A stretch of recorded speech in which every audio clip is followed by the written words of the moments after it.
Hi, everyone. This is Rick. I want to talk about teaching the truth and understanding the truth. When you have a car and you see the car, but you can't see who's inside, you just see a shadowy form. You can either look at that car and try to figure out who's inside by the make and model and shape of the car, and you could draw a conclusion that so and so would drive this kind of car, so that's who's inside. Or you could stand back and let that person open the door of the car and reveal himself to you. If you go the first route, you're going to get it wrong. If you go the second route and let him reveal himself to you, you have got to deny who you thought was in the car and gladly accept who presents himself to you by stepping out of the car. That is what the Bible is about. That is what my teachings are about. That is what other Christians' teachings are about.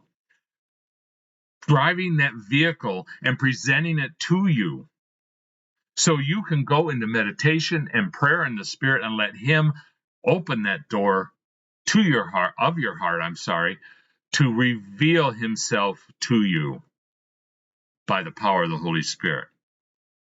You don't draw conclusions by your own intellect, by persuasive words, logical thinking, and critical deduction. That will not do it. You will get it wrong every time because you will be embracing the things of this world. And in order to let the Holy Spirit unlock the door of your heart, you have to deny those things that you've embraced in the world to accept the truth he's revealing to you. Every time the truth is presented, even if the person is insincere or unholy presenting the truth is still being presented. The vehicle is still being presented to you. And instead of focusing on the source, focus on the Spirit. He will reveal to you that truth. There will always be conflict. There will always be controversy in your heart, in your mind, when you hear that, when that vehicle of truth is presented to you, when you hear those words, when you read those words.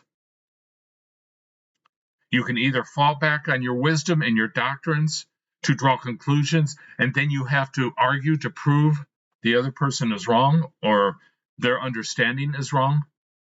That's worldly. That's hatred. That's putting yourself above your brother and sister. That's pride. That's arrogance. Christians who act out that way think they are acting out in love, and they are not. It always falls on deaf ears for me. My new approach is to just present to you the vehicle.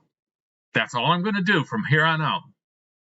If you want to argue, argue. I don't care. You're not going to persuade me one single bit. The Holy Spirit is the only one who persuades me, not the intellectual babblings of those who think they know better. Most of my videos lately have been in responses to these type of comments I've been getting, and it's been giving me more and more frustration as to the state, more and more anguish as to the state of Christians in the world today. I just need to present the truth. And this is something God has been giving me this past week. This is why I've hardly done any videos the last 4 or 5 days. He hasn't given me any desire to do them because he wants me to focus on just presenting what he gives me and stop reacting. And that's what I'm going to start doing. Until next time, God bless.